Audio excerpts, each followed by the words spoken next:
Hello friends, ఈరోజు street స్టైల్లో మిరపకాయ బజ్జీ ఎలా చేసుకోవాలైతే చూసేస్తాం. ఈ మిరపకాయ బజ్జీ పేరు వింటేనే నోట్లో నీళ్ళూరిపోతుంది కదా. అలాంటి బజ్జీని స్ట్రీట్ స్టైల్లో పర్ఫెక్ట్గా కొలతలతో పర్ఫెక్ట్గా పిండి కలుపుకుంటే ఎంత క్రిస్పీగా లోపల టేస్టీగా వచ్చే బజ్జీల రెసిపీ అయితే చూసేస్తాం. ఈరోజు నేనైతే ఒక గ్లాస్ వాటర్లో అయితే తగినంత సాల్ట్ అయితే వేసుకొని అందులో పావు కేజీ శనగపిండి అయితే వేసుకున్నాను. బాగా మిక్స్ చేసుకొని అందులోనే వాము అయితే వేసుకున్నాను. బాగా నలిపి ఇందుకు తగినంత కారం అయితే వేసుకోవాలి. కారము, ఉప్పు అన్నీ వేసుకొని అంటే పిండి బాగా జారుడుగా ఒక 5 నిమిషాల పాటు పిండి బాగా మిక్స్ చేయాలి.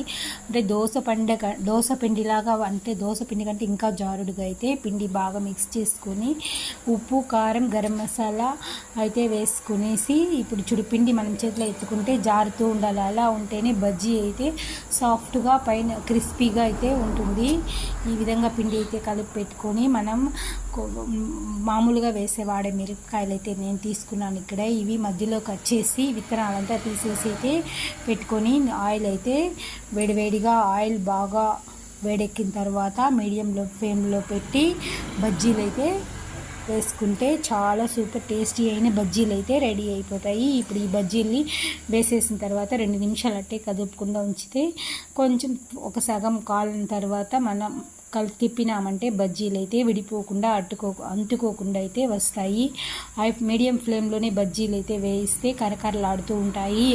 హై ఫ్లేమ్లో పెడితే పైన కలర్ మారుతూ లోపల పచ్చిగా అయితే ఉంటాయి. అలా కాకుండా మీడియం సైజులో వేస్తే బజ్జీలు లోపల బాగా ఉడుకుతూ పైన కరకరలాడుతూ ఉంటాయి. ఎంతో చూస్తానే నోట్లో నీరూరించే ఈ బజ్జీలు టేస్టీ అయినా చాలా అంటే చాలా బాగుంటాయి. మీరు కూడా ఈ రెసిపీని అయితే తప్పకుండా ట్రై చేయండి. మీకు ఎలా కుదిరిందో కామెంట్ చేయండి.